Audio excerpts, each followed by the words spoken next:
السلام عليكم ورحمة الله وبركاته. وإذن سلامي ومن صوماليت من العلميش أجوبتين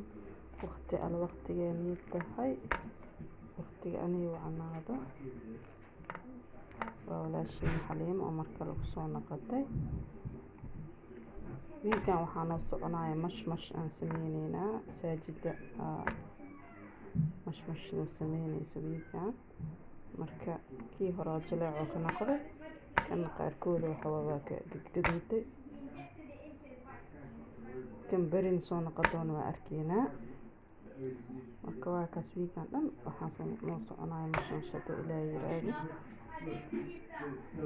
marka taasaan ila socodsiinay waa ku mahadsantihiin taageerada aanu la garab taagantihiin laakiin describe-ka wili socohoonin ala saaro insha Allah marka maxaa dhahay waa kaas taageerada wada waa maxaa dhahay waa ku mahadsantihiin jazakallahu ilaahay khayr aan siiyo marka waa kaas waa mahadsantihiin. Assalaamu calaykum.